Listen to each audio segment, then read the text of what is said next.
If you think laser engraving businesses are getting oversaturated, well, you could be right. But that doesn't mean you can't have massive success with the laser business.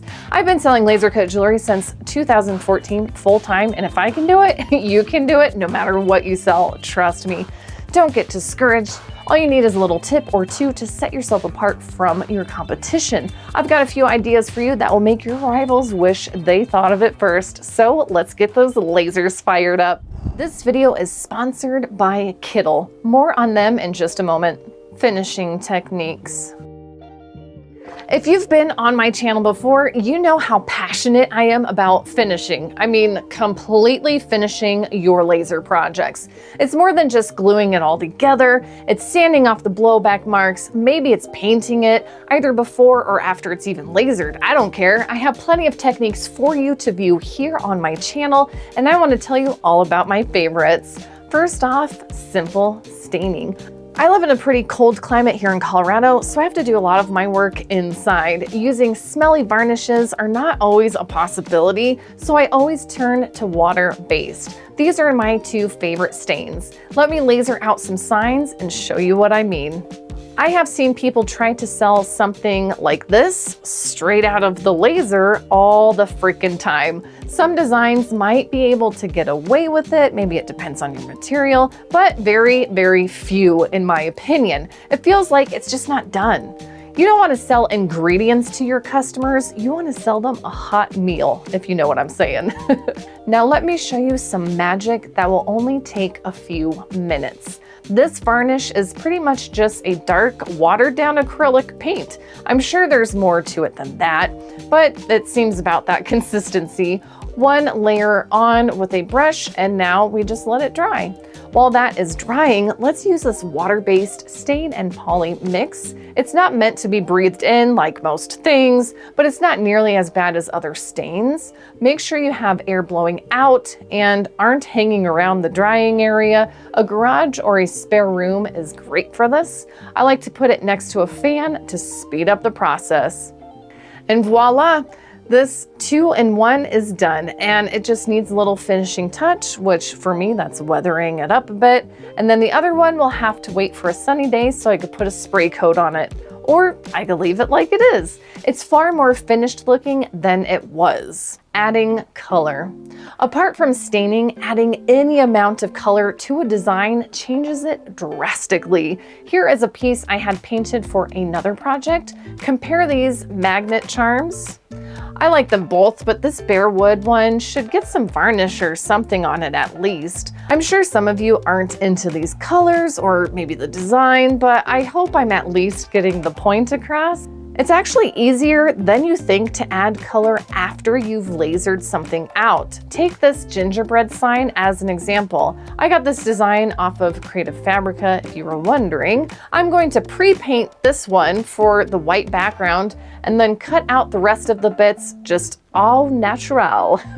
I can add color after with these paint markers super easily. No need for getting out the paintbrushes and the water, and they are pretty precise little markers. It's like coloring in a coloring book, but hopefully you're better at it now than when you were 5 years old. Even if not, I'm sure it looks great. I think this is absolutely adorable. If this had no color to it, it would not have the same charm in my opinion, and it would look like the customer is supposed to be the one coloring it in.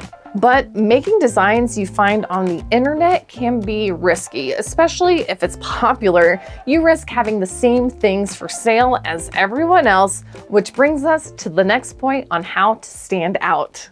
Originality.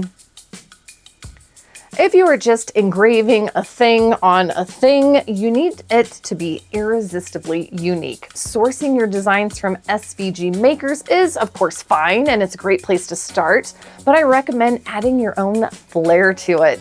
Even if you don't consider yourself a graphic designer, it's easier than ever to come off like one with this little trick, which leads me to the sponsor of today's video, Kittle.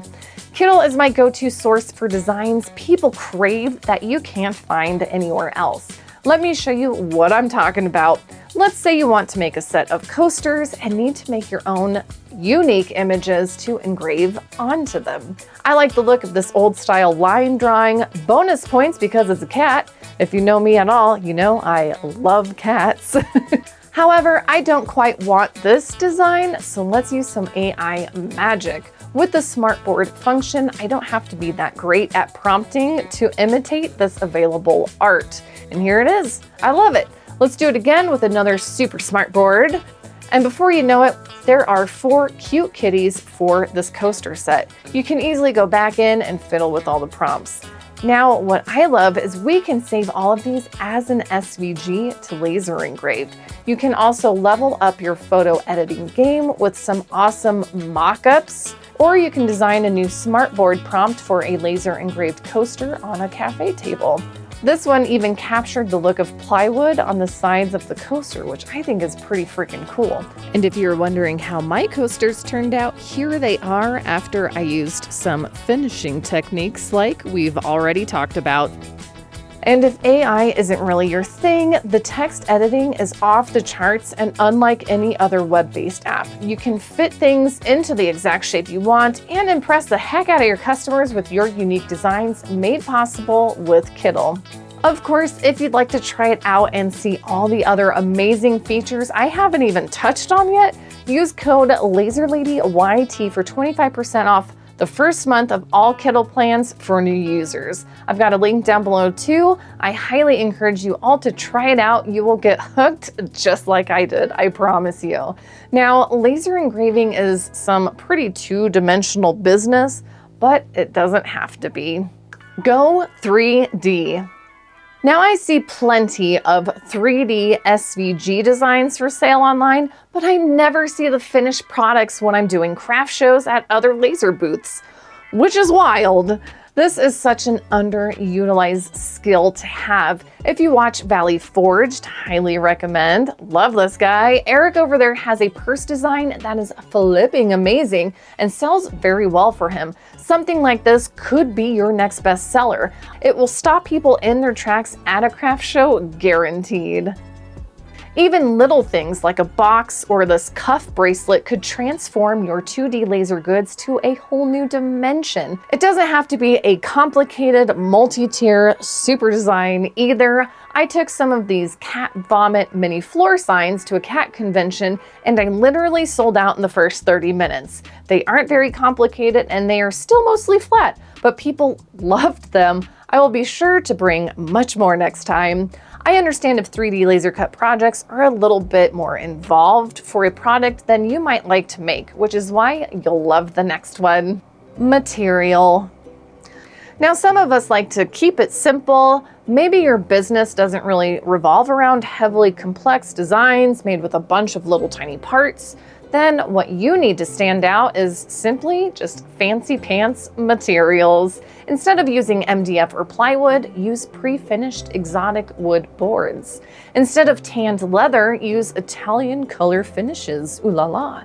Instead of wood, use fun acrylics. There's like a million types of colors, glitter, mirror, iridescent, and more. I know not all lasers can cut acrylic, so learning ways of finishing, like in the first example, is really key. Or find diode compatible fancy materials. I love Craft Closet for this particular reason because they have their diode materials all laid out for you. It's not impossible to have a successful business just selling plain, let's say simple star earrings, so long as you are picking materials that stand out to your customers. But how do you get to know your customers? That takes time, which leads into the next section. Patience. Statistically, 1 in every 4 businesses fail in their first year, and that doesn't even account for people who half-heartedly start a handmade business and then quit 3 months later because their interests changed. I can't be more serious when I say that you will give yourself more chances to succeed the longer you are trying. It's just the way of the world. Take this YouTube channel, for example. It took me 2 solid years to get to 10,000 subs, and holy shit, Thank you. I kept trying out different video topics, styles, timing, thumbnails, all the things, just like a laser business, and I finally hit one milestone. It might take you 2 years to get to $10,000 a year and then another 2 years to go full time, or it might take you less. Who knows? The only way to know is to never give up.